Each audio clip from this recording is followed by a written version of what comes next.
Sri Gurubhyo Namaha. Welcome to our online Kashmir Cultural Heritage Awareness Series. Today is our 73rd week series and our speaker is Dr. Mahesh Kaul.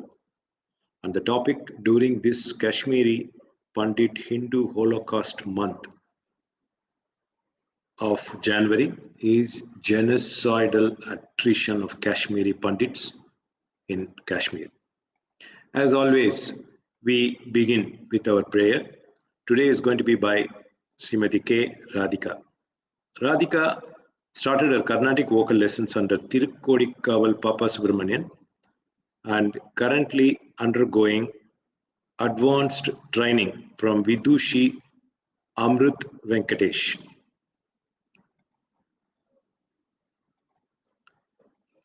Radhika performed in all our Chennai Sabhas and in the prestigious Navaratri Mandapam at Thiruvananthapuram during Navaratri. And she got first prize in all competitions she participated and MS Subbalakshmi Scholarship Award from Mumbai Shanmugananda Sabha. And she left her corporate IT job just to pursue her passion, which is Carnatic music. Radhika is a B high-grade artist in AAR, Trichy. Thanks for joining, Radhika. Please go ahead. Thank you so much, sir. Shri Gurubhyo Namaha.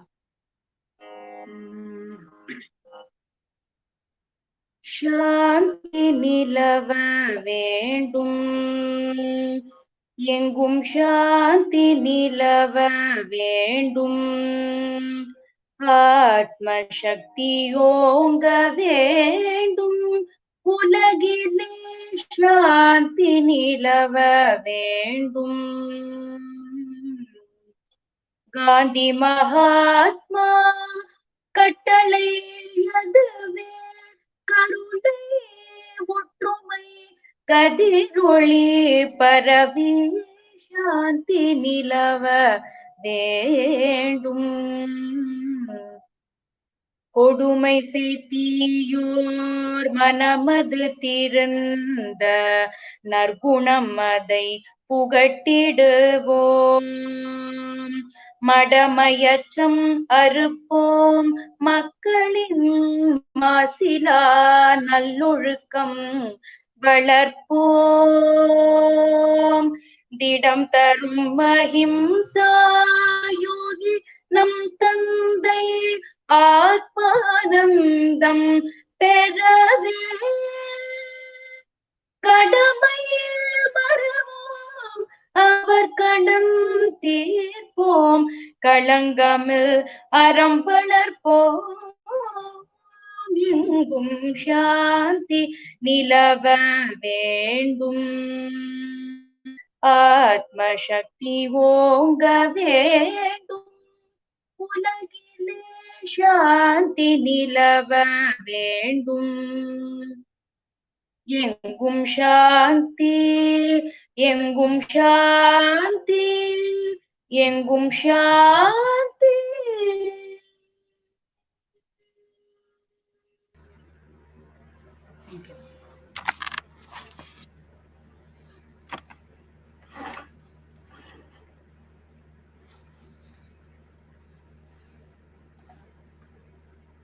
Mahesh ji, I hope you figured that out. It's a Tamil song. Let there be peace everywhere.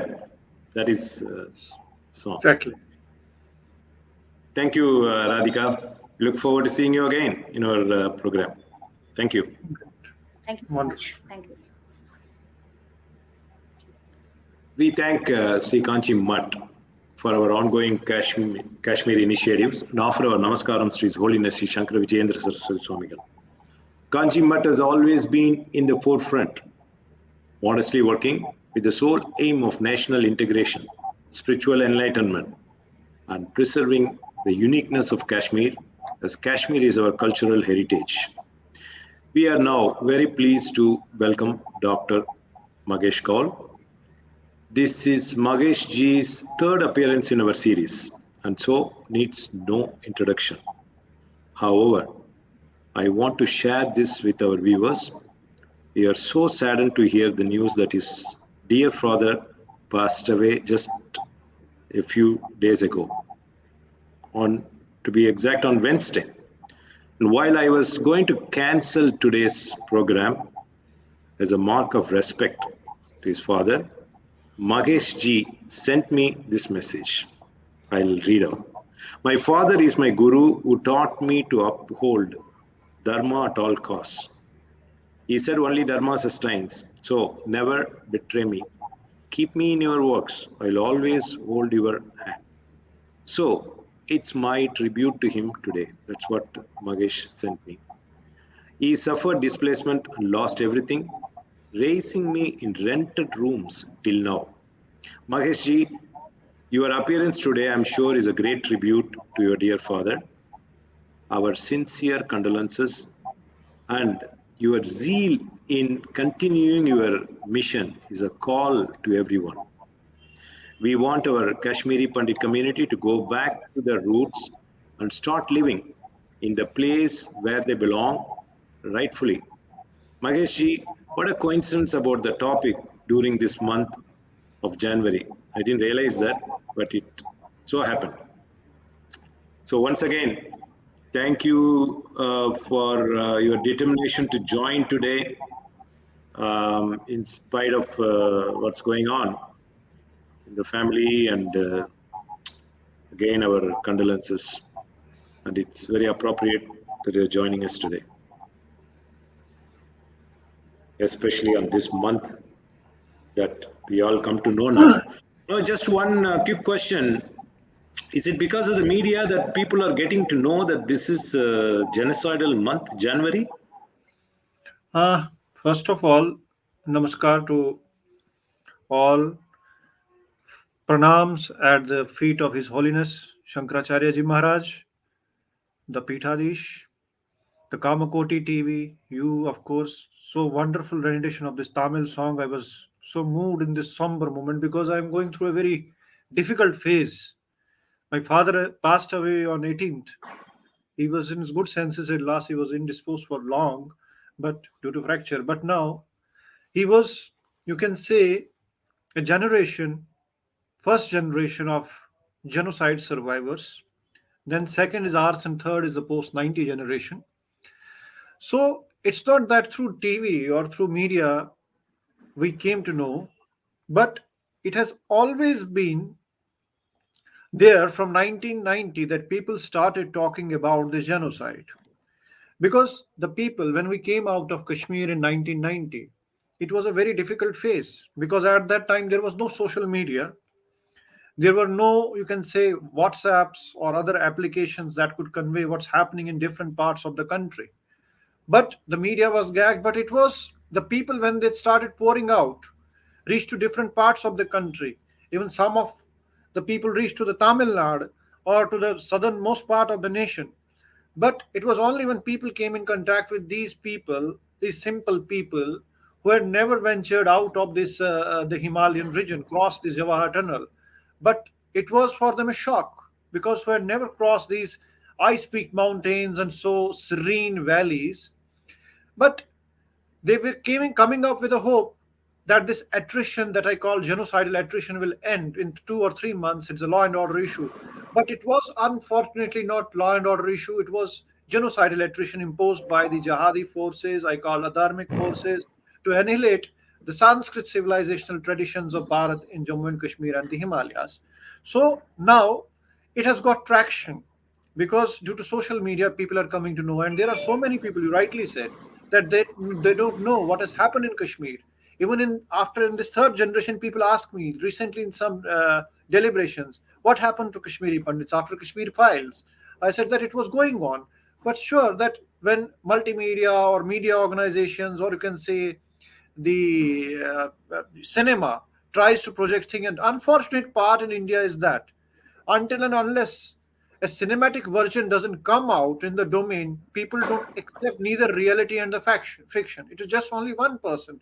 But it is only the matter of time, Desha and Kala, that people come to know. So even at this moment, I am very emotional because it was the month of January when in 1990 the whole of the Kashmir was reverberating with the sounds of the Allahu Akbar, infidels leave Kashmir, Asigas Pakistan, Batauros Batneosan, it means in Kashmiri, we want Pakistan with Kashmiri Pandit women, but not with their men. What does it mean? It's a genocidal declaration. Genocide doesn't mean only to kill the people, annihilate the people with their guns or to kill a group of people. Genocide means capturing of the social space, capturing of the place consciousness, violation of the aesthetics, destruction of the temples, destruction of your livelihood and habitat, this restriction on your movement. So this was all a genocidal attrition that fructified. So we have to understand this thing. And I want to make an opening remark that that whole thing was, you can say, gagged in Kashmir, rest of India, because and ultimately what happened, the people in the political domain, the political class of India across the divide, whether it was left, right, or center of the Indian political class that I call Indian state, it denied this genocide and called and trivialized it as law and order issue.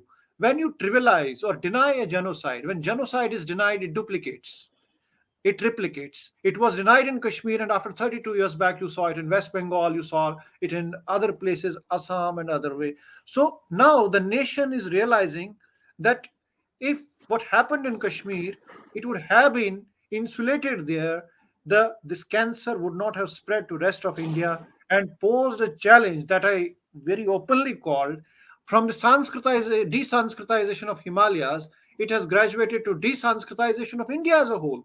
Because if you are not able to hold the northern frontier, that is the Himalayas, that is the nervous system of India, you are not going to save the body. When nervous system is paralyzed, this hit, whole body is paralyzed. That's what happened. Kashmir is not only the crown of India, it's the nervous system of India. Because from Acharya Abhinav Gupta, Utpala Deva, and other great scholars of Kashmir Shaiva tradition and Advaita tradition who flourished in Kashmir, they give traction to this whole this muscle, the spiritual muscle of India. And when this was, you can say, ruptured in the Himalayas, it led to the paralysis of the whole system. And that's why we say that it was a violation of the place consciousness and aesthetics. No, the reason I mentioned a small incident, anything happening today, it's known the next minute. People wouldn't have imagined. Now people are coming to know one by one what went wrong, even though that was close to some 30 years ago. Now people are realizing the extent, and then it is forgotten for most of them, and some are not even seriously looking at it.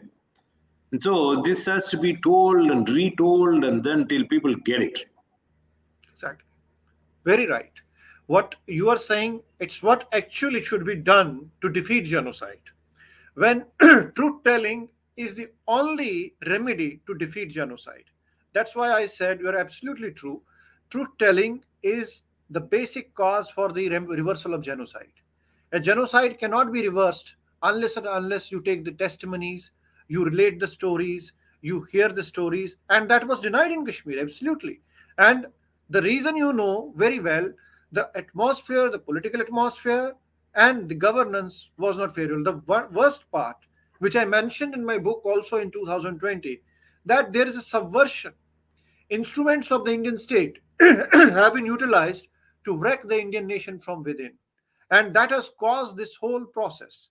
When you can say, after abrogation of Article 370, or you can say neutralization of Article 370 and 35A, gave a lease of life to the nationalist forces, that it will somehow reverse the genocide. So this article was actually sustaining a Pakistan within the political ambit of India, within the constitutional ambit of India, and ultimately it was starting to wreck the nation from within. Now the next thing, I think that thing can help to this defeat genocide only when then there is a difference between de facto and de jure neutralization of 370. Not only you can say neutralizing 370, there has to be a need to restore the infrastructure and superstructure which has been ruptured. You cannot make Kashmiri Pandit to go to Kashmir until and unless his habitat is restored. And it has to be restored ab initio. It doesn't mean just few employments, because they were having employments, orchards, businesses, services, everything, their mohallas or localities. But everything has vanished. You have to create a new. For that, you need empowerment. And that empowerment needs not only employment, that needs political empowerment, cultural empowerment, religious empowerment, economic and educational empowerment. It means that all these systems have collapsed, and even social empowerment. You need a full ecosystem. That ecosystem has to be created where Kashmiri Pandits can govern themselves, have the decision making power. They are not made again subservient to the subversive power structure that was annihilating them. So, that is the challenge in this genocidal attrition. You can imagine, I will go back to 19 January 1990. That is observed as Kashmiri, Hindu, or Pandit Holocaust Day. Because it was on this day, all across the length and breadth of the Kashmir Valley, the masjids, the mosques were reverberating with the slogans which were anti national, which were anti Hindu, which were anti Dharma, and those slogans came simultaneously at one time. When we were small kids, I was a fourth standard kid at that time. People huddled their children in their one rooms. It was a January month, and people came out on streets to protest. All the mosques, all across, because those days there were no mobile phones, exactly nothing. But there used to have, there were some mobile phone, this landlines in the locality. One or two neighbors having that, and that was a common phone for everyone. When people try to inquire what is happening in Anantnag, is the same happening in Ranavari, is the same happening in this Habba Kadal, is the same happening in Karfali Mahalla, is the same happening in Shopia, is the same happening in Badgam, is the same happening in other places, Sora. So when this panic ruptures, you can imagine what kind of planning had gone into it. People were taking rallies in the boats in the riverine systems. So one more thing that's very important. In Kashmir, in winter months, there used to be thefts, because thieves got an ample space to act, because people used to be inside. There were total vacuum outside due to the minus degree temperatures. So on that night of 19 January 1990, there is not a single FIR in any police choki or station of Kashmir of theft or anything or fire. So what it means, that what was the meticulous planning? These people had decided that every kind of person will join these, you can say, a kind of rioting, and without disturbing anything, they converged. Their houses were left open, they came out, but no theft, no robbery, no, you can say, stabbing or any kind of incident took place. Otherwise, it was a phenomenon. It has to be inquired who made this planning, that all energies were focused to disturb the stay of Kashmiri Pandits or any kind of Hindus in Kashmir, whether they were serving in Kashmir or others. So that is a million-dollar question. Nobody has inquired about it, how whole valley plunged into this chaos. And when the other day we came to know, we thought that there was something which was brewing, but people said even audio cassettes were played from the masjids, where it seemed that if the thousands of people had gathered, it was a kind of well orchestrated jihadi machination to create panic, to declare that they have taken over the valley. There was no rule of law, there was no security. And after that, we witnessed the brazen killings, arson, loot, plunder, and bloodshed. I was going to tell you that even a small, we have the best police in the state, in many states rather, and we meet with police personnel quite often. One phone call, in 5-10 minutes, we'll get the police. So during that time, like you said, no FIR, you couldn't call anyone at that time? Well, if anyone had a landline at his home, he was calling someone. He said that same is happening at my place. Same is happening others' place. And nobody was responding. Even if somebody was responding, there is an incident by some fellow. He was in the defense forces. He had retired. He tried to call this this people. So let me retrieve my family, because people were attacked at some places. So even he could not get the assistance. Being influential, being in the system, he said that how the way the people were targeted, there was nobody to take, because even the people who were in the system, they were supporting them, and they had in a way in protest, given up their duties, and they were supporting these rioters outside so that they can have a free run. Nobody was attending the emergency calls in hospitals and other things. So you can see how this was planned. This was planned at a very larger scale, so that on 19th January, Kashmir is declaring jihad against India and infidels. So they had done it meticulously. They had paralyzed the system, emergency system. They had paralyzed the police system. Their people were inside. They had paralyzed the intelligence system. Even Amarjit Singh Dulat, who was supposed, I think that he was IB chief, he has been the raw chief also in his book, Watch by Years, said many things about Kashmir. That he had those inputs, but he was not able to act. If he had the inputs, why he was not acting, why his personnel were not acting, that is a very dangerous design. That exposes how deep was the rot, not only the local, the kind of push, the kind of penetration in the system. Even the people from outside were having a free run. The people who were at the helm of the affairs, they were facilitating the subversion through the locals. There was nobody from outside who came, you can say, across the borders. The local majoritarian population was involved in this wholesale genocidal attrition. And the people who were in the system supposed to act for the state of India were acting as collaborators of the subversives. That is the great tragedy of the Indian state in 1990, that catalyzed, facilitated the genocide of Kashmiri Pandits and subjected them to internally displaced people in their own country, own nation, within the boundaries of their own nation. I think there is an observation here. It says, can say some people of Kashmir were hand in gloves with the Pakistan government, and they took advantage of that, of attacking the people. Sounds like what you are explaining. Yes. The question is partially true, or the observation I can say is partially true, because there is a misconception in the Indian masses that it is the people from Pakistan who came and sabotage the system. No. There were infiltrations. There have been militants who have been coming across. Terrorists, I can say, not militants. The jihadis, that is the exact term. But it is a local support structure, local human resource. Jammu and Kashmir Liberation Front, that was the forerunner, that is the starter of this campaign in Kashmir, or Al Fatah group. They were all local boys. They went over. The cadres were local. Then even Hizbul Mujahideen, that was created later as a competitor to JKLF, because JKLF was saying clearly that we want independence from India. Though their ideological things were same, but the objective was independence from India. Hizbul Mujahideen was created again by Pakistan. They said we want merger with Pakistan. They went a first step ahead. But JKLF by proxy was doing the same thing. So boys were locals.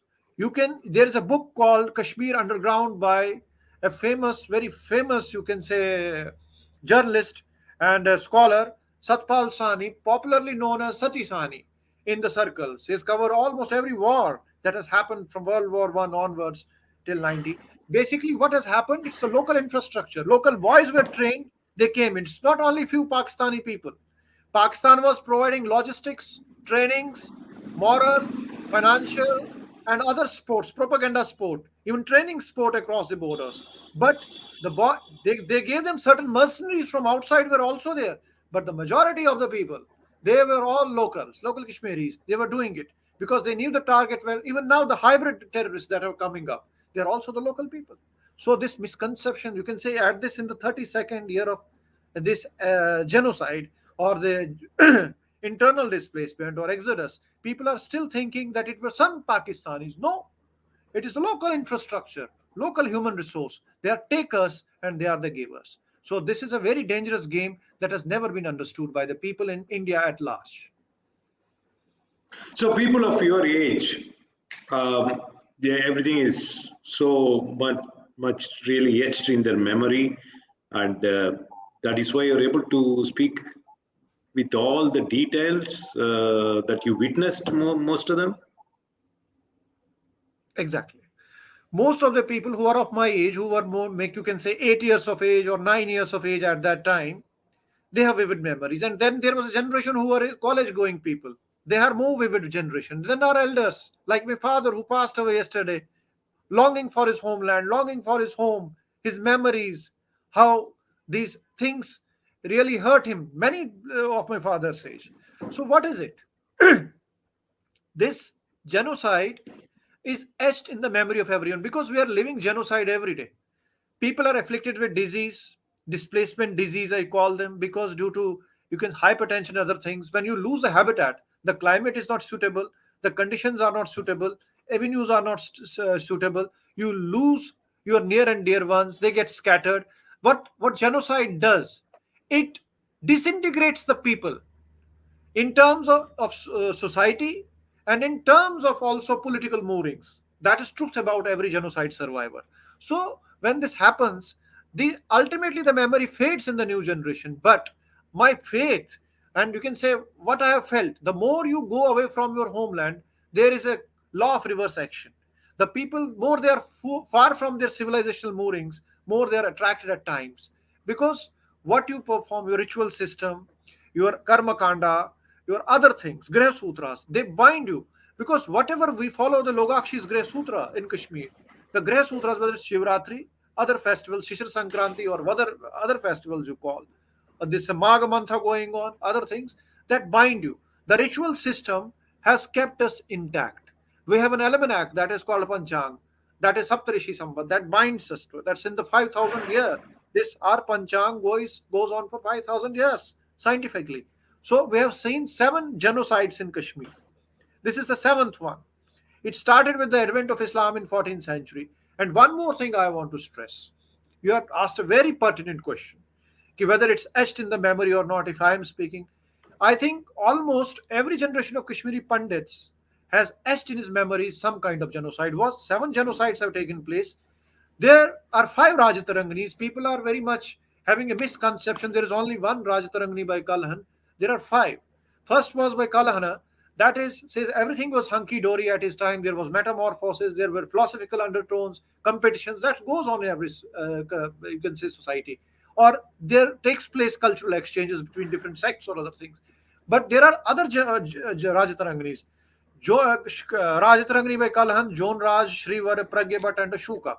The Rajatarangini by Jonraj is a very important Rajatarangini, and I consider it more important than the Kalhan's Rajatarangini, because the things which are documented in normal, prosperous, and happy times are easy to document. The things which are documented in turmoil, genocide, and human massacres and rights are very difficult. And that too when the governance, the state apparatus is not with you. So this Rajatarangini was written by Jonraja, who was a historian, and that is less poetical. Kalhan's Rajatarangini is very, you can say, decorated one, but this is very blunt. It coins the term, that's a very interesting thing, that term genocide was given by Raphael Lemkin. He was a Jew. He was also a genocide survivor. He was a social scientist. He was a psychologist. He was a genocide scholar. That's a great thing for the world that he documented or coined a term for this human tragedy. But you must say that what happened, Jonraj Rajtarangni says, what has happened to Pandits or Hindus or Dharmis of Kashmir is Jati Vidvans. Mark my words. Jati Vidvansa. Jati Vidvans says when a Jati is demolished. Jati means a particular people who are aborigines who are demolished. Temples, mandirs, etc., lifestyles. He says at that time it was Zainul Abidin, who was also known as Badshah. He belonged to the dynasty of Sikandar Butshkan, Sultan Sikandar, iconoclast. He was later in his generation. He, under his patronage, he wrote, but see the courage of Jonraj, he documented this genocide. He said, Jati Vidvans is the appropriate term to describe the condition of Hindus or Pandits of Kashmir. And Jati Vidvans is the accurate term for describing genocide. So it answers your question. Do Kashmiri Pandits remember it? Yes. If Kashmiri Pandits in the times of Jonraj, or if Jonraj says that it is Jati Vidvans, imagine how Kashmiri Pandits decoded genocide. They decoded it. They gave a term much before Lemkin that it's Jati Vidvans. So Jati Vidvans is happening with Pandits. It's going on. It has not been reversed. It needs reversal only when you get a foothold in Kashmir that is safeguarded by political, social, economic, and religious rights, where they can govern their lives with the religious, or you can say not religious, but dharmic freedom. There are lots of messages coming now. Ajita Sundaraman is asking, where can we read about the 7 genocides? She also mentioned that it's all not available anywhere. Kashmiri underground, Oh, relevant reading material being systematically removed. yet I will like to answer that. There is a website called by a very good, you can say, I can call him computer technocrat. He is the person. He has done a wonderful work. He even in 1990s. Let me credit that person. He is if he's listening to me, and it's a very important question this person has raised, and you are asked. I am fortunate. I am just disclosing. Mr. Sunil Fotedar. He lives in USA. I call him modern day Kalhana of Kashmir because he was at that time he was a very good student, very good scholar. He did his engineering from REC Srinagar, did very good in computers, and at that time computers were a new thing in 90s. And he was a person, he went to USA and documented almost everything of Kashmiri Pandits, whether it is uh, you can say literature, political treatises, books, genocides, and he has documented these 7 genocides with references, with books. I.net Kashmir. You can ask the person, or Kashmiri Pandit Network is a website. Kashmiri Pandit Network is a website that gives you plethora of information about Kashmiri Pandits. And the book Kashmir Underground was published by Har Anand Publications. Har Anand Publications. And I will try to see if I will have a PDF or I can create the PDF. And I promise that I will submit it to you so that you are able to disseminate, so that scholarship on genocide is encouraged. So and you are able to get it down to the trickle it down to the masses. What happened in there are aborigines of Kashmir by I can say Colonel Tikku's book is also available. He has done Yes. a wonderful work. We should appreciate. The only thing in good scholarship is that you should acknowledge the scholars who have done the good work. And there are many people who have done the great work. But this Kashmiri Pandit Network is an important website. And it gives you almost every information you want about the Kashmiri Pandits at the click of a finger. I think you mentioned that you will coordinate getting a PDF copy, and I will take care of that. There is another message which you'd like to read with no offense to you. To collectively lay blame on Indian subcontinent is not correct, because what the lack of response by people is true of any unfair, inhuman treatment anywhere in the world. I I think have I have what she not is trying blamed to convey is we understand. what she's trying to say. She is trying to say that it's Bosnia Herzegovina, quite a few places, same inhuman treatment is happening all over. Okay, No, but let she me tell also you. added one more. That said, we really feel sad and bad that we were unaware of what happened till recently. I would like to answer that. Basically, Kashmir is not Bosnia Herzegovina or any other. Or I have never said in my this discussion so far Indian subcontinent. I have not used this word. I think I have not. You can run this recording later on. I have not read this said this word Indian subcontinent. What I said only one thing, that in Kashmir, what has happened? I said it's political class. Indian political class comprising of left, right, and center. They collaborated. They created collaborators and subversives because they nurtured their subversion or separatism through seditious Article 370. And what I bluntly say, that is my cardinal principle or the matter of my faith, the matter of my, you can say, thesis, is that what's happening in Jammu and Kashmir or in the Himalayas is the desanskritization of the Himalayas. So, Indian subcontinent, I didn't say. So, we have to reverse this desanskritization by establishing Dharma. Dharmasthanas. And Dharmasthanas can be established only when Dharmis are restored to their places. You cannot have the Dharmasthana without the Dharmis, and you cannot have the temple without the deity. So, same happens. It's what I try to say. Place consciousness has been violated, and aesthetics has been violated.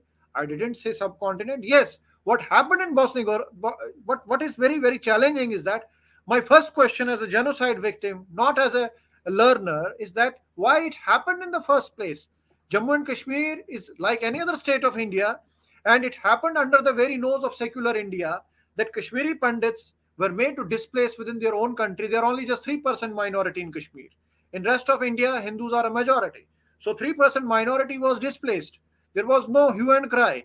So isn't it a shame that people are displaced within the country? They are not a Bangladeshis refugees. They are not Pakistani refugees, Hindu refugees who will be made to flee. Why Hindus or the Indians are being made to flee in their own nation, motherland, from their homeland, crossing their own borders, and then are labeled as migrants? As this establishment in Jammu and Kashmir calls us migrants. They are Kashmiri migrants. Migrants are the people who leave their places for the search of job or livelihood, or they are migratory birds. Kashmiri Pandits are the people who have been displaced within the boundaries of their nation, that is India. Kashmir, Jammu and Kashmir is within India. So they are neither migrants. So to say that it happens everywhere is wrong. Because if somebody from Karnataka gets displaced, is thrown out into Andhra Pradesh, do we call that it happens everywhere? No. I wish that nobody is displaced within the borders of his own country. That is the pain, actually. Why the people were displaced within their own country? That's when this whole Bharat is one. Do you mean to say that Kashmir is outside India, so it's logical to throw you out? No, not at all. No, that's what one of your community members mentioned to me, that we cannot talk about Afghanistan today. I don't think we can have a series on Afghanistan. Mandodaris, that name existed, all that we can't be talking anymore because it's all gone, done deal. Die is cast and over. But Kashmir is not the same story. It is within India. Exactly. So we should be talking about it. I think that makes sense. And now you talked about desanskritization. I remember we talked about this earlier. Desanskritization is happening in India. Yes, understandably, we know that. Why is it wrong? I think it's a self-explanatory question. Let me make it clear. There are many misconceptions about desanskritization. Most of the people understand it from the lens of M.N. Srinivas, who was a sociologist. For him, Sanskritization was Brahmanization, actually. Okay? So he tried to make an equalitarian society. He was influenced by many things. You can say Marxian order, whatever. My concept of desanskritization is not what M.N. Srinivas said. When I say Sanskritization, I say that you are violating the Sanatan ecosystem of the Himalayas. You are violating the Kashmir Shaiva Darshana. You are violating what Ayurveda gave you in Kashmir, what Sanskrit grammar gave you. So Sanskrit for me here is not only language. Sanskrit for me is an equivalent of Sanatan Dharma or the fountainhead of Sanatan, because Sanskrit is not a mere language system. It's a society. You can say the original language of Kashmir was Sanskrit. People used to talk in Sanskrit and then it got ruptured to Prakrit. Jonraja, one of the leading polymaths of Kashmir, in his Loka Prakash, gives a wonderful description how Kashmiri Pandit society or the Kashmiri society was down north. They talked in Sanskrit. It was our lingua franca. They talked in that language. Okay, so ladies used to talk Sanskrit, and there were all documentations, the prayers. It was a day-to-day language. So how it got this? It was one thing. So everything was working within the Sanskrit tradition, not only language, the ritual system, the behavior, the salutations, the whole ecosystem, the name, place naming. So Sanskrit for me is not only language, it's an ecosystem. The enemy knows that if you have to control the northern frontier of India, you have to demolish the Sanskrit tradition. Once you demolish the Sanskrit tradition, how? You have to displace the Sanskritists. Sanskritists are the adherents of Sanatan Dharma or the Sanskritization. Automatically, this unhinging of Sanskrit Himalayas will take place. And what will happen? It will change the balance of power in the Himalayas, because there are two axes which are fighting. One is Pakistan Anglo-American axis, one is Pakistan Sino-Anglo axis. They are working in tandem. They may be at war with each other outside India, but when it goes to break India, balkanize India, they are working in tandem to share the booty. So they want to control the Himalayas. Displacement of Kashmiri Pandits is not just displacement of Kashmiri Hindus or Dharmis. It's basically the unhinging of Indian frontiers in the Himalayas, so that the Pakistan's design, guided by the you can say Muslim crescent, is to take the borders of Pakistan down to the east, across Shivaliks, so that the people used to think, give away Kashmir and then there will be peace with Pakistan. No, Pakistan wants to extend these borders up to the Ravi, that's up to the Jammu and Rajouri. That's why we recently saw the attacks. Because Pakistan has not settled the question of partition. They say that it's an unsettled question of partition, because they know it's not only Jammu and Kashmir, they want to control the Himalayas, so that India is held in pincer and its balkanization is created. It's only the Cabinet Mission 2.0 plan. Cabinet Mission was foiled because, let me tell you, Cabinet Mission plan was drafted, architected by a congressman called Abul Kalam Azad and laterally implemented by the British. By I don't know how good sense prevailed upon Nehru, and he gave away rejected Cabinet Mission plan, and Jinnah was upset. So that called for basically the Muslim zones, majority zones. The same way, there had been a proposal of non-territorial settlement during Vajpayee ji's era that started from Gujral era, graduated in Manmohan era, and I call it Gujral, Manmohan, Vajpayee, Musharraf plan, that calls for the freezing of the borders and ultimately take Jammu and Kashmir out of the political and constitutional ambit of India and create a greater Muslim Kashmir. So that is what is the challenge. That was a Cabinet Mission Plan 2.0. So we must understand this desanskritization is being implemented to create balkanization for India, because enemy knows if India is India, Bharat is Bharat. It's because of the Sanskrit ecosystem. To basically, if you want to demolish India, you want to vivisect India, you want to balkanize India, you have to dislodge the Sanskritists, adherents of the Sanskrit tradition from the Himalayas, so that subversion is easy, dismantling of northern frontier is easy, and the borders are shifted towards the east of the Ravi. So besides so many things that Pandit community lost, Sanskrit is another one, right? I don't think many Kashmiri Pandits are fluent in Sanskrit anymore, to the extent we find that in the rest of India. Exactly. When you lose your place, you ultimately lose your moorings and consciousness. And what happens? You adapt to the new ecosystem. And while adapting, you try to survive. The survival instincts change. For example, if some 50 years back, agriculture was the buzzword for the new graduates, then computer became the new buzzword in the 90s. So you give up the fundamentals. You give up the fundamentals, fundamental texts, fundamental grammars, and ultimately same happens. And more dangerous is it because when the enemy knows, if you have to win over India, get it desanskritized. Because you have not allowed it to flourish. You have not patronized it. Not only the language, the Sanskrit system, the way of worship, the way of doing your day-to-day work is also a Sanskrit tradition. The Griha Sutras, the Kalpa Sutras, this is a Sanskrit tradition. The way you approach your daily life, that is a Sanskrit tradition. So there is a greater danger. It's not only when you say desanskritization, it means that you are draining blood out of the Hindu system or the Indian system. When blood is drained out, what's left out?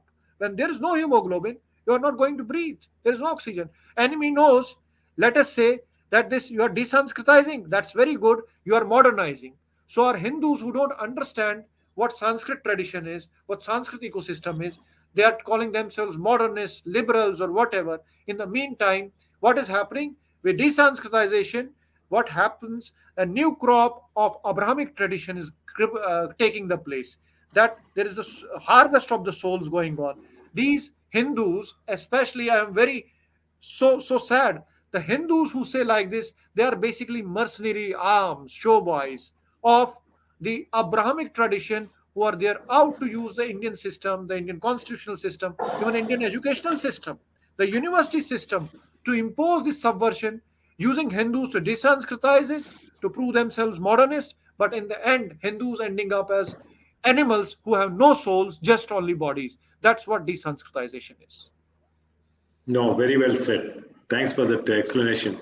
Just like people go to France or Germany for higher education in French and German, Kashmir should have been the place for higher education or higher seat of learning, not just languages, the entire culture which is completely gone.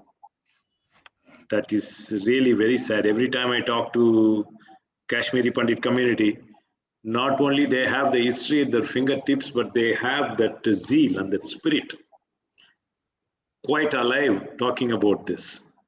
So coming back to what we talked earlier, etched in their memory, people of your age. Now she said needs to be discussed on all commercial TV channels in vernacular language with subtitles to get the message. What percentage will be watching, I don't know. True. Now I wanted to share with you something else. Other day I was watching a similar program on genocide. One speaker mentioned, which was very, very relevant. He mentioned today, with the change in demographics in Kashmir, people are not used to Kashmiri Pandit community at all. So they don't know who they are. It is completely changed. So that is why the turmoil is happening. Now they find you are all like strangers. And another one was telling me that when he visits Kashmir, the kids were looking at them. Oh, look at these people. They are speaking Kashmiri. They look like for outsiders. Same Kashmiri Pandit community. That has become the situation today, right?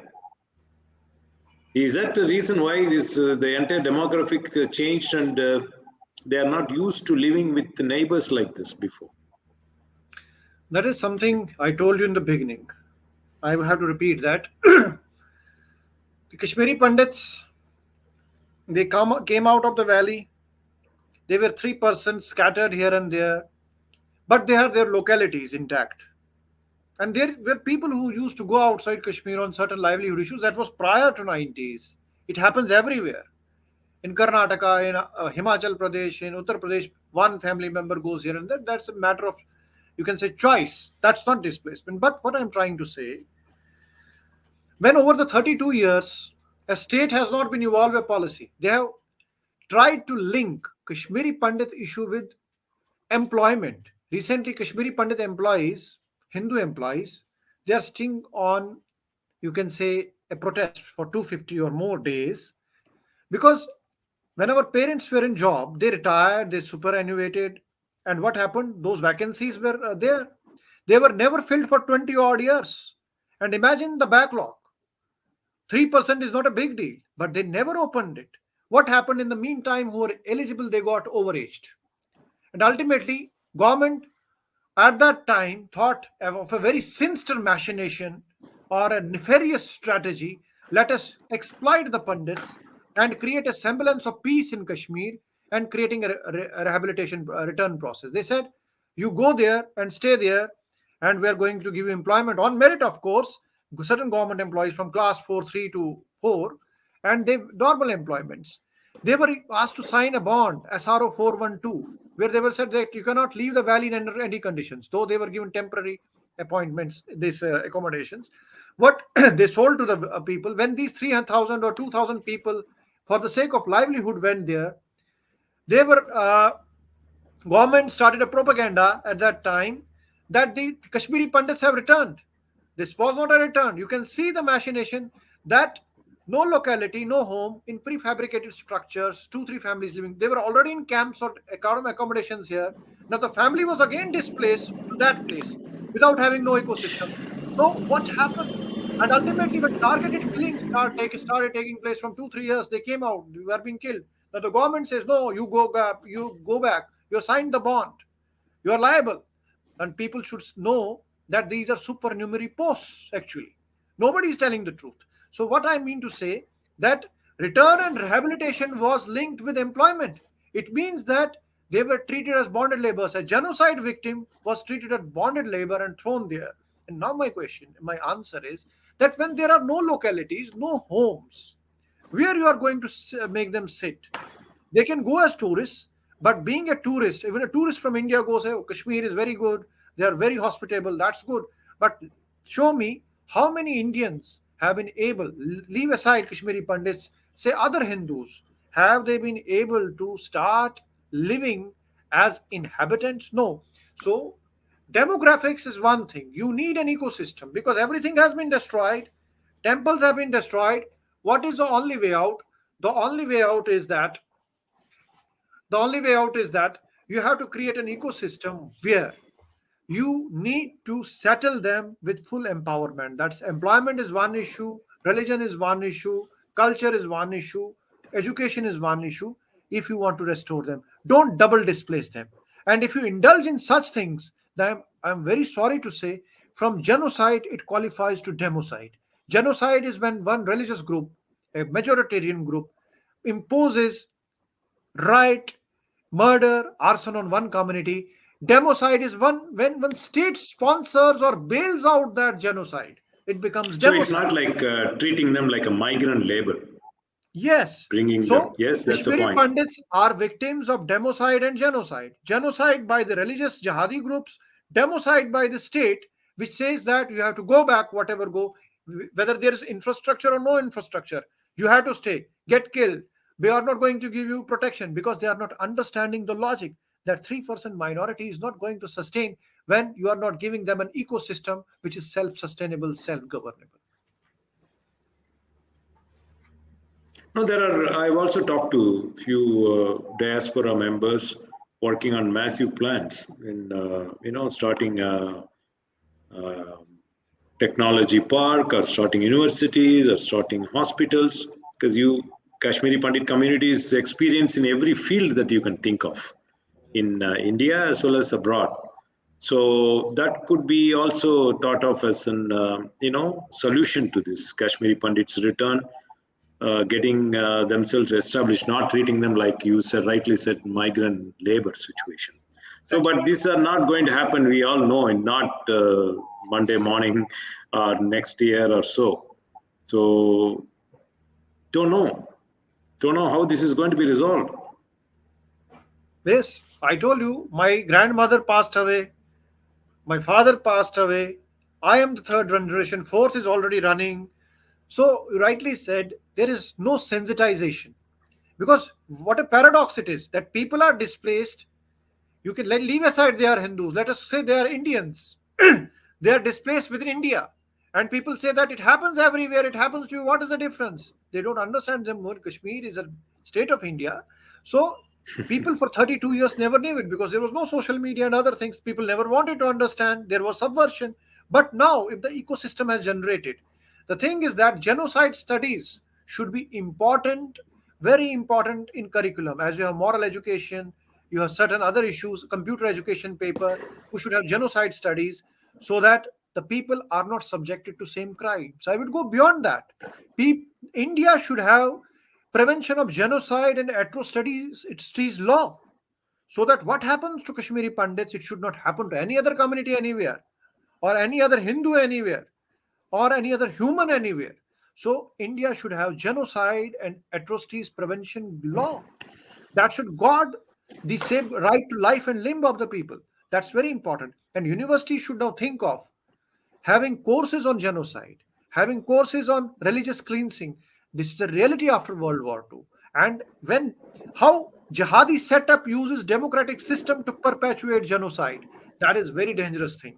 And you have to understand, you have to create internal mechanisms so these kind of things don't get repeated. Genocide should not be allowed to replicate. When you leave it trivialized, you deny it, you totally deny it, it gets duplicated. So to save humanity, Sanatan Dharma upholds the human life. Life is divine. That's what Sanatan Dharma says. That's what is the message of Sanatan Dharma.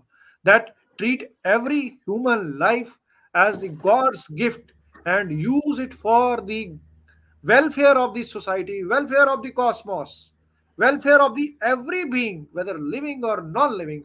So when this message goes through, India should be the trendsetter in having genocide and atrocities prevention law at any cost, so that what happened to Kashmiri Pandits should not happen to everyone. It's not the matter of that only reversal. It's a matter of that we should not allow this sin to happen to humanity again. That's wonderful. I'm sure people who are listening to this are taking notes, and hopefully change is coming.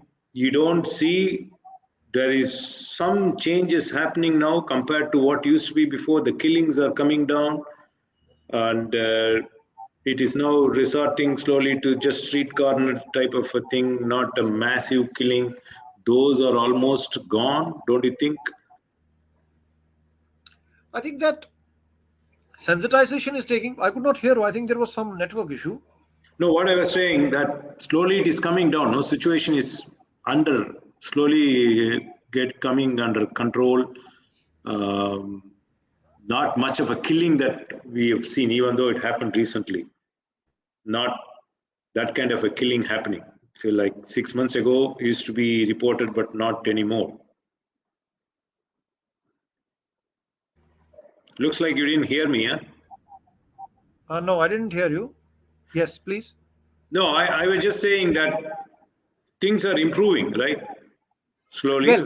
Well, let me answer that. I said that Kashmiri Pandit employees who were sent under this Prime Minister's package to Kashmir are sitting for Dharna in Jammu, outside Kashmir in Jammu. It's another part of this union territory now, for more than 250 days. Why? Because targeted killings have taken place. Recently, there was an incident in Rajouri. So the jihadis had not lowered their guard, because what is the barometer of peace in Kashmir? Or if you ask me, barometer of peace in Kashmir is when you restore the habitat of Kashmiri Pandits. The killings, the frequency of killings or frequency of incidents, jihadi incidents is not any barometer of peace, and tourism is not a barometer of peace. Because I say that when you are saying tourists are going, what you are nurturing, I think you are pumping money for subversion. They get money to subvert. So my point is that targeted killings have been taking place. You have to give foolproof security to the employees, even employees under package, for 250 days if they are protesting. They have give you eyewitness accounts what is happening. It's not only matter of killings. The society is subverted. The undercurrents are different. The majoritarian community is paramilitary society. So how we can say that it's safe? There was all hope after 370 that next step will be taken. Until and unless we take the next step after neutralization of 370 and 35A to create the social, political, and economic infrastructure in Kashmir, to give Kashmiri Pandits a foothold where their governance rights, political rights, educational rights, these things will happen. And targeted killings are on. These are on. Only yesterday, some person, Yes, he was yes. having this shop, medical shop in Kulgaon, and TRF has given that we tried to kill him, but he could not kill him because he's a Mukbir. Every Kashmiri Pandit is turned as a spy of India, and so he had to be killed. So what he had done, he was with the medical shop. Earlier one, Mr. Bindru was killed. There was Yes. one, and Krishna Daba man, he was from Jammu, he was killed. And teachers, so many teachers who went under unemployment package, they were killed. So this, you have to understand that Kashmiri Pandits are not victims of natural calamities like earthquakes, floods, or you can say fire. They are the victims of man-made calamity called jihad. It's a religious war. It's not a proxy war. You cannot deny this war. You have to fight this war. Call the enemy by its name. Call the disease by its name. And then only you can find the treatment. Only then you can restore Pandits. Not only Pandits, but India and Kashmir. Article 370 is the neutralization of Article 370 is the opening of the floodgates for that. The next step is to restore the Kashmiri Pandit homeland in Kashmir. Now, can you say just one simple parameter could be comparing how we all live outside other places in India? Like the way we live, our neighbor is a Muslim and we have Christians around. Absolutely. That's a wonderful, you have given a comparison, because how we treat the minorities in rest of India, the same way minorities should be treated in Kashmir at par. They have the equal rights. So you have to understand, very well said, that there are certain pockets, and Jammu and Kashmir is one where Hindus are in minority. So what would have been the responsibility of the majority? The way Hindu majority has been treating with humanity you can say minorities in India, that would have been the best. But that test has failed. If that test has failed, we treat minorities far better than any other state here. Yes, absolutely. There's a good record. I absolutely agree with you. So that's why I say that if that has failed, and you have already subjected them to genocide, then the alternative model is that give them a foothold. Even Pandavas said that we need 5 villages. If you are not giving us, then we'll go for the Mahabharata. Lord Krishna has also said in the Mahabharata. Ultimately, if it has to be avoided, if this thing has to be, this whole 7 Exodus thing, we don't want the 8th one. We have been The six happened almost when India was not a democracy. It was not independent. Now it's a democracy. It's totally governed by modern laws. If this happens in this time, then what is the difference between the ancient times and the present times? This time, Kashmiri Pandit wants to go back so that he is not again subjected to genocide. He or she is not subjected to another kind of persecution. He is not made to flee. Not flee, I can say he is not thrown out again. He is not religiously cleansed again. That should be the policy this time. Otherwise, treating employment package employees as the barometers of peace and guinea pigs or sandbags, it's only going to create exponential genocidal problem that is leading to democide. Yeah, it can't be the case like we see migrant labor here in Tamil Nadu. We find Exactly. people from Nepal coming, other states coming and working. That's not the same with Kashmiri Pandits, right? And then on this de-Sanskritization, there is one final note. I said de-Sanskritization is happening in India. It's not good for the country. What you said is correct. That is what I meant. Ajita Subramaniam. So I think we have to close now. Thank you once again. Hope to see you once you recover from this, difficult times and loss of your father. Hopefully, time will heal, give you peace of mind soon. And I think It was very difficult just for me to speak. Let me tell you, I was not in a position to speak, but I it could was see all that Father's permission. I last time when we had different programs, he watched the recordings later. He asked me to show because he wanted the blessings. He said these are blessings of His Holiness. I want to go through it. Today again he wanted me to go through it because and show me the recording. Unfortunately, he's not here. But this is my tribute to him. My this whole episode is dedicated to him. I hope from heavens he is showering blessings. absolutely, absolutely. Thank you so much, Mahesh ji. And once you get settled after a couple of months, please come back and then we Sure. will monitor the progress, whether what we have been talking, whether it's helping us and the community anyway. Thank you so much, Pranam. Pranam. Pranam ji. Pranam. Thank you, viewers. I just wanted to mention to you that next week there is going to be Vitasta Festival. That is a festival on Kashmir at Kalakshetra Adyar. It's being organized along with the central government on Friday, Saturday, Sunday, and Monday. That is starting from 27, 28, 29, 30. Some of our speakers are going to be there. If you are around in Chennai or if you want to plan a trip to Chennai, please come and then join. That is going to be interesting session. I'm sure flyers will be out next couple of days and will be circulated all over in WhatsApp. Next Thursday, Friday, Saturday, Sunday, that is 27, 28, 29, and 30th. That is concluding on Monday, 30th of January. So please join and we look forward to seeing you. We conclude our session today and want to thank Kanchi Mutt channels, YouTube, Facebook, and also Kamakoti.tv, which is streaming our series live every Saturday. Now we meet once in every 2 weeks.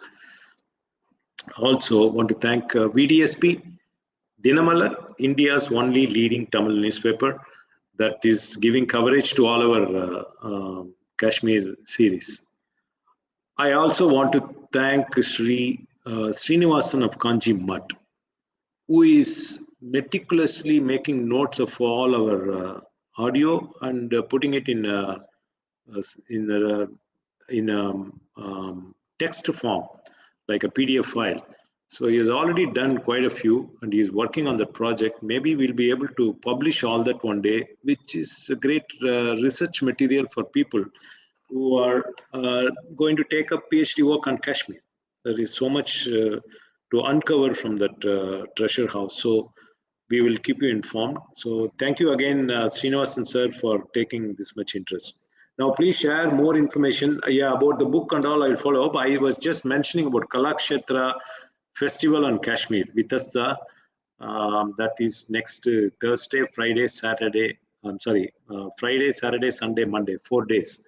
And it's over on 30th of January. If you're around, please join us at Kalakshetra Kashmir Festival.